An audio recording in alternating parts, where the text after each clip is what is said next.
opera scritta dalla Divina Sapienza per gli eletti degli ultimi tempi. 3 settembre 2011.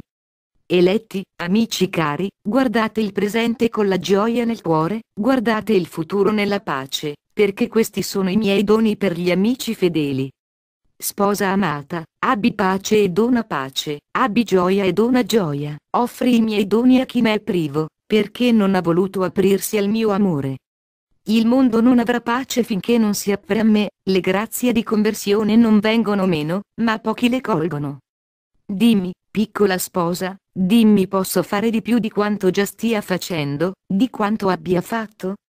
Mi dici, dolce amore, Santissimo Gesù, se il mondo capisse, se prendesse visione dei grandi segni già presenti, non indulgerebbe ad aprire a te, Dio Santissimo, il cuore e la mente, ma ancora sono molte le distrazioni, molti i vaneggiamenti, gli uomini si preoccupano molto delle cose della terra, si perdono in esse, mentre ogni sguardo dovrebbe volgersi al cielo, lì dove la luce diviene sempre più fulgida. Il cielo parla di te, amore infinito, parla di una splendida promessa d'amore, parla di un sublimissimo sacrificio di salvezza. Tutto fai, Santissimo, per gli uomini, che hai creato, perché capiscano che le cose della terra non sono stabili, ma passeggere. Gli uomini si sono tanto avvinti alla terra da perdersi in essa come se il cielo non esistesse. Dolce amore, Santissimo Gesù, perdona l'umanità, presente sulla terra, che dovrebbe essere tutta volta allo splendore del cielo, invece si sta perdendo nelle miserie della terra. Non ti stancare, dolce amore, non ti stancare di mandare segni eloquenti, perché il mondo si decida per la luce e lasci le fitte tenebre della stoltezza e dell'ignoranza.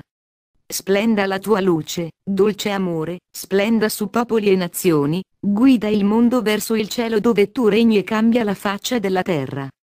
La tua gloria è eterna, ogni uomo entri nella tua gloria e nessuno si perda nell'abisso tenebroso, lì, dove vi è pianto e stridore di denti.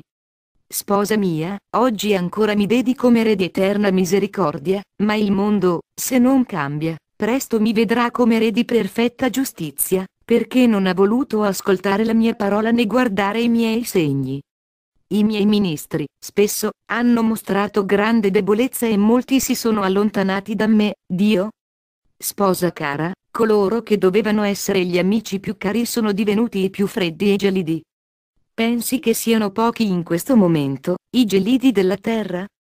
Pensano molto a ciò che non conta e tralasciano ciò che conta veramente portare a me le anime. Il mio cuore, che voleva ricolmare ancora di doni, per l'indegnità di troppi, deve togliere non solo il superfluo, sposa cara, ma anche il necessario. Se nel benessere l'uomo mi ha dimenticato, non lo farà nel malessere, quando tutto verrà meno.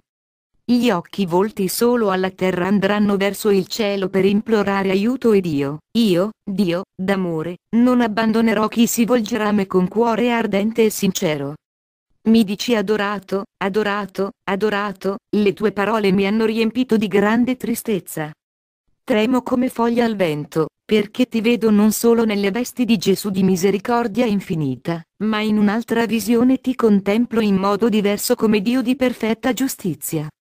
Le tue vesti, infatti, sono scarlatte ed il tuo volto fa tremare. Sono ai tuoi piedi e dico Dio d'amore e di potenza infinita, avvolgi la terra con la tua misericordia prima di passare alla perfetta giustizia, che chiede conto anche delle ombre. Sposa amata, chi accoglie la misericordia mia non subirà la perfetta mia giustizia. Vivi nel mio amore, sposa cara, lasciati andare nella sua onda soave e sii felice in me. Ti amo. Vi amo. Gesù. La mamma parla agli eletti. Figli cari e tanto amati, il cielo è pieno di fulgida luce, c'è in esso il profumo della vera pace e la grande gioia, ma voi ancora guardate le cose della terra e molti di voi si perdono in esse. Vi dico, figli del mondo, vi chiedo di fermare la vostra attenzione sul cielo, perché lì siete chiamati tutti, non solo alcuni, ma tutti. Guardate al cielo, la vostra patria non è sulla terra, ma in cielo. Se volgete lo sguardo alle cose del cielo, certo vi preparate a raggiungerlo, la vostra patria non è sulla terra, capitelo. Figlie del mondo, il Padre caro ha un sublime progetto e per tutti e non per alcuni, nessuno si senta escluso. Dio vi ha creato con tanto amore, solo per amore ha voluto ciascuno di voi. Dio vi chiama nel suo amore per l'eterna felicità, capite questa sublime verità? Capite, figli miei? Nel progetto del Padre caro c'è un posto per ogni uomo della terra, un posto di grande felicità, figli amati, dipende da voi occuparlo. Vi chiedo di pensare, ardentemente, al cielo e passare rapidamente sulle cose della terra, che vanno, figli amati, tutti vanno, solo Dio resta. Correte a Dio col cuore ardente e gioioso, egli vi desidera tutti, vi chiama tutti, vi avvolge col suo amore e vi dona la sua misericordia, ma se voi non volete, tutto sarà per voi diverso. Sono vicino a voi per aiutarvi, per sostenervi, per prepararvi a raggiungere il paradiso, vi desidero come in paradiso, perché abbiate eterna felicità con Dio. Figli amati, fate della vostra vita, fate un canto d'amore a Dio, dal quale avete tutto. C'è forse qualcosa che non venga da Lui?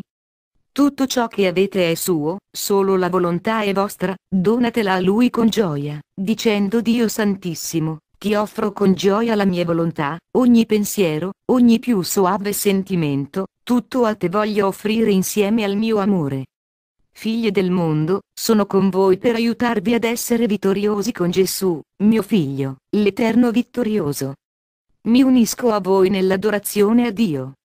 Vi amo tutti. Ti amo, angelo mio. Maria Santissima.